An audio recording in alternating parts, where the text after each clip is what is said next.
Street last Keith night. is going through withdrawal to be away from him, Bruce. That's what it is. The gay Mardi Gras, Keith, eh? Indeed. Look, it was $1 million day for Lee and the G at Caulfield yesterday, but a disaster for Damien. He's been picking the wrong horse from the camp in all the lead-up races, and yesterday he picked a non-runner. Compulsion was scratching on race morning, and it was left to Greg Hall to win the race in that 40. Greg's lecturing Damien. You blokes have got to, you know, learn to accept defeat, he said. He's a very good winner, G, isn't he, Greg Hall? Very bad luck for Damien Oliver. Had the choice between Danelaw and also Compulsion in the Blue Diamond. Goes for Compulsion. She scratched on the morning and Danelaw gets up and wins. Yeah, Bruce, that's racing. I think you've got to take that as part and parcel of it. I'd say Damien Oliver would know better than we just how fragile horses are. They can go overnight. He did the right thing. Who knows? Compulsion might win the Golden Slipper ridden by Damien Oliver. Look, it's the greatest lever, Keith, in any sport, I believe. This time last year, Knowledge, do you remember? Greg Hall couldn't ride it for Lloyd Williams, his greatest mate in the Blue Diamond. A year later, he wins his third, the Big G. That's right, second last year on Rose of Danehill to Knowledge, who he probably should have been on. And it was his third, so he's very good at this race.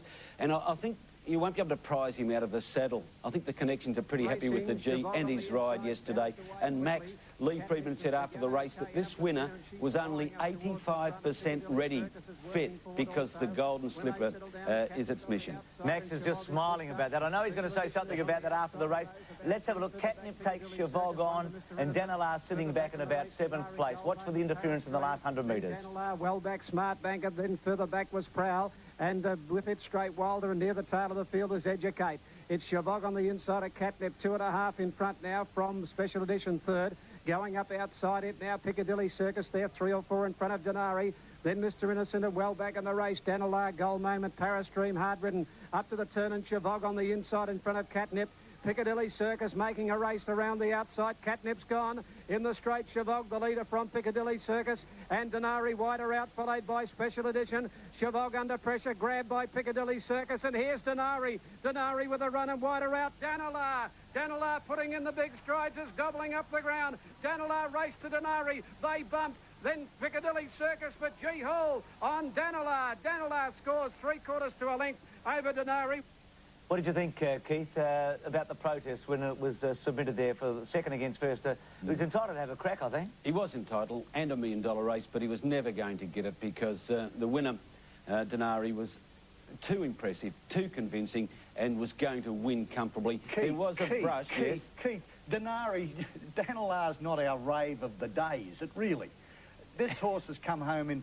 They've run the final 600 metres in 36-something. You'd kick your hat faster than They ran the first 6 in 34.1, Max. You couldn't drive a car that fast. Yeah, this is the point. And while I'm not making excuses for Chavog, that's a part of his trade. He's got to settle down to be a racehorse.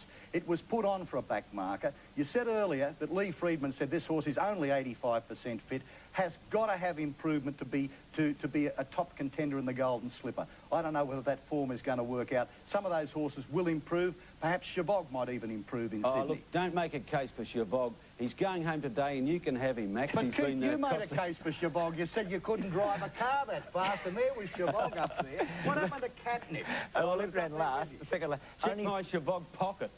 Keith, count those fingers. How many are there? 4. 4 winners of the Blue Diamond in 27 years have won the Golden Slipper. So there's a long way to go before the Slipper. Should we have a look at Encounter? Yes, the futurity? Because he was fantastic yesterday. Going up quickly to Zuccarino when they turn for home, and it's El Mansour and Zuccarino, 2.5 Encounter, Rose of Danehill. Then further back, Pengulu from Rebel. El Mansour took the lead. Encounter after it, 200 metres to go. Then Zuccarino from Will Fly. Encounter after El Mansour, levels up now. Wider out as Will Fly. It's El Mansour, grabbed by Encounter. Encounter with his nose in front. Encounter a nose, El Mansour. Third Rebel on the inside. Gee, it was a race, Keith. Another 50 metres, I'm not sure. He was coming again, El Mansour, but it's the third time in as many starts that he's gone under at a short price. He's getting costly, but the margin was so narrow yesterday. Shane Dye said after the race, look, how many times do I have to keep telling you guys, this horse Encounter just gets better with racing.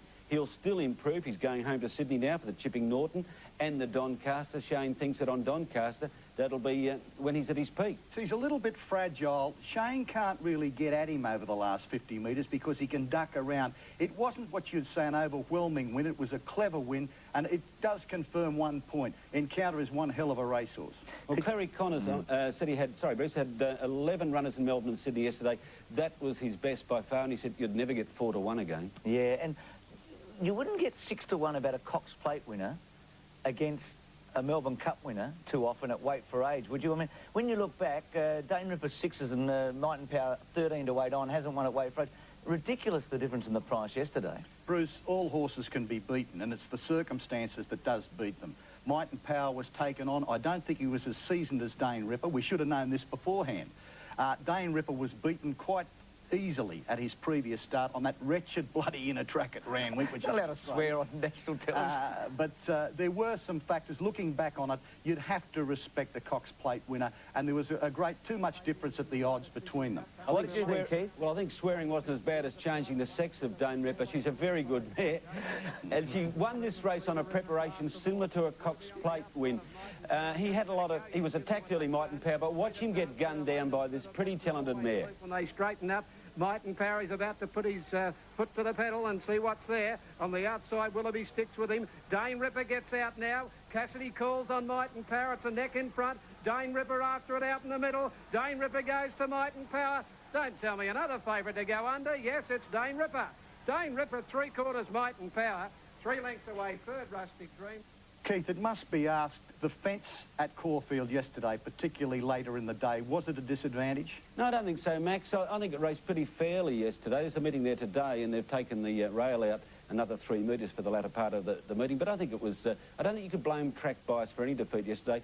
By the same token, the 3 days of the carnival for punters, I mean, it's littered with tombstones, Caulfield. Not yours, I hope, Keith. Well, close to it.